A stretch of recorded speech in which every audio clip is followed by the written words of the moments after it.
Hello and welcome back to the Learn English Lab. I'm Mike, and today we're diving into something that's captivated my imagination, the idea of learning English while we sleep. Joining me is Sarah, a language expert with a deep understanding of how our brains work.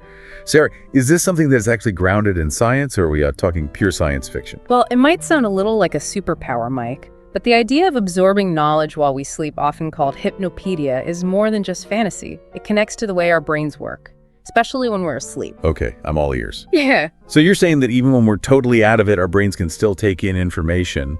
I'm intrigued, but also a little skeptical. It's true. Our brains are incredibly active during sleep, especially in REM and deep sleep stages. Think of it as your brain organizing information it encountered during the day, like a librarian sorting books. This process makes it easier to remember things, and that includes language. Wow, so even as we drift off to dreamland, our brains are filing away English lessons. That's amazing. Does this mean if we play any English audio in the background while we sleep, we'll magically become fluent? Well, not exactly. It's not quite that simple. While our brains process sounds as we sleep, the key is to be strategic about the audio we choose and the environment we create for the subconscious learning. It's about using this natural process to our advantage. I see. So it's less about magic and more about tapping into how our brains naturally work. Kind of like how we pick up the lyrics of a song just by hearing it a lot, even if we don't try to learn them. That's a great analogy, Mike. It's about repeated exposure, helping the brain absorb language patterns without really trying. When it comes to choosing audio for sleep learning, it's important to pick materials that are clear, engaging, and align with your learning goals. Think podcasts or audiobooks, vocabulary lists with clear pronunciation, or even music with English lyrics. The key is to pick something enjoyable to listen to passively. I remember trying something like this with a Spanish podcast, hoping to learn a few phrases in my sleep. Let's just say my dreams were a bit more adventurous. But I'm sensing there's more to this than just pressing play on random audio, right? Absolutely. Creating the right sleep environment is crucial for this technique to work. You'll want comfy headphones or speakers. Set the volume low enough so it doesn't disturb your sleep, but you can still hear it, and minimize distractions. This is where it gets tricky for those of us in the city. It's a constant battle against sirens and noisy neighbors. Any tips for creating a peaceful space, besides moving to a cabin in the woods? A peaceful cabin does sound nice, but there are practical solutions for us city folks. A white noise machine or a fan can help mask outside sounds. And if you share your sleep space, earplugs might be your new best friend. Earplugs, the secret weapon for sleep, and maybe better English skills. Who knew? But seriously, is passively listening enough, or do we still need to study during the day? That's a great question. It's important to think of sleep learning as a way to enhance our active learning, not replace it. The magic happens when we combine listening with practice. When we're awake, we need to use the new words and phrases we've heard in conversations. Do listening exercises. Maybe keep a journal. This helps solidify learning. So we're not going to wake up fluent just from listening to podcasts. But we can use this method to strengthen what we're already learning and maybe impress our friends with new words picked up while sleeping. Oh, that's pretty cool. Exactly. It's about making our downtime work for us. You might be surprised how much progress you can make. It's really about finding ways to make the most of that downtime.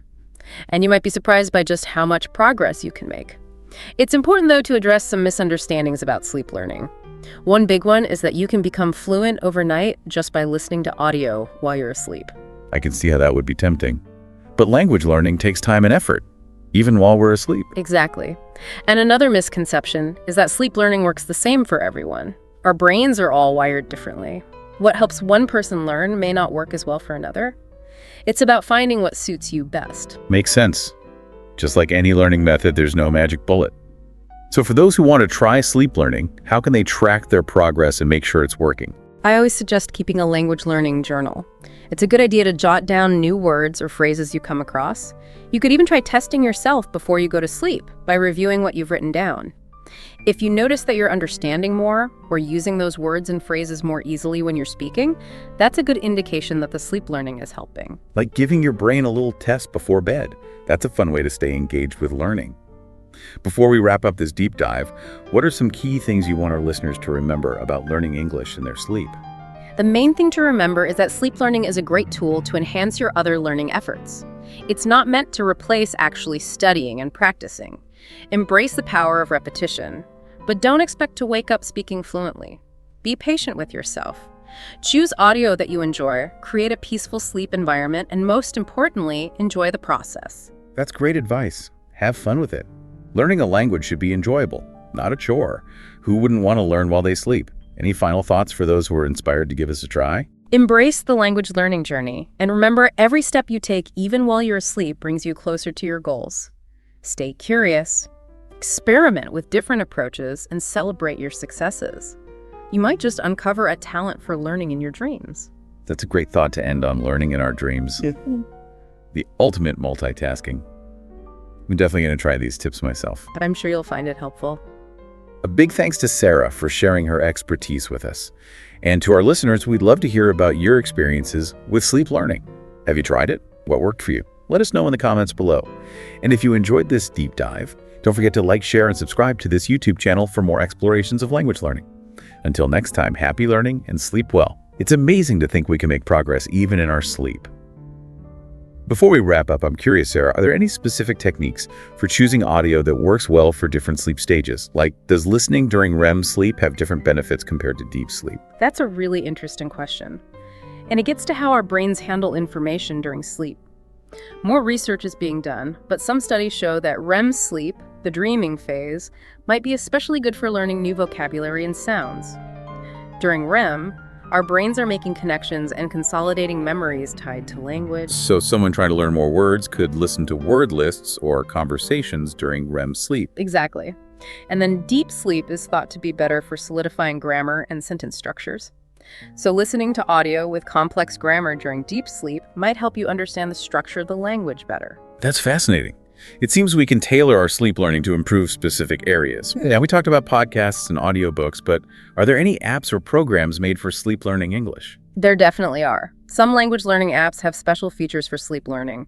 With audio tracks designed to be calming and good for nighttime listening, they use things like repetition and spaced retrieval, which boost memory during sleep. Wow, technology really is helping us learn in new ways. I'm also curious about music and sleep learning. We touched on it earlier, but can you talk more about how music with English lyrics might help? Music is a powerful tool for learning languages, both when we're awake and asleep.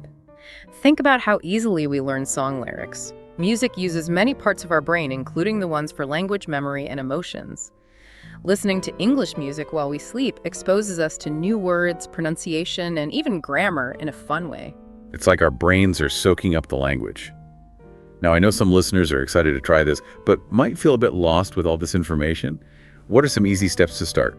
I'd say start small and slowly add sleep learning to your routine. Begin with 15-30 minutes of listening before you fall asleep. Choose audio you really like. You can use a sleep timer so it stops when you're asleep. Doing it regularly is important. Make it part of your bedtime routine. Sounds like a great approach. It's about starting small and forming a habit. Now, before we end, is there scientific proof that sleep learning works? That's an important question. And research is still going on. While some studies have shown good results, especially for learning vocabulary and memory, more research is needed to fully understand how it works and its long-term effects. But many language learners, myself included, have found it very helpful. Definitely something worth exploring more. So to wrap things up, sleep learning can be a powerful and enjoyable way to improve your English. It's not a magic trick to fluency, but it can really help your other learning efforts. Remember to choose audio you like. Make your sleep space peaceful and stick with it. And most importantly, be curious and adventurous about learning to learn. Sarah, thanks so much for sharing your knowledge. It's been a great talk. It was my pleasure, Mike. I've really enjoyed discussing this interesting topic with you. And to our listeners, we want to hear your sleep learning stories. Have you tried it? What worked for you? Share your thoughts in the comments. And if you enjoyed this deep dive, don't forget to like, share, and subscribe to this YouTube channel for more fun explorations of language learning. Until next time, happy learning and good night.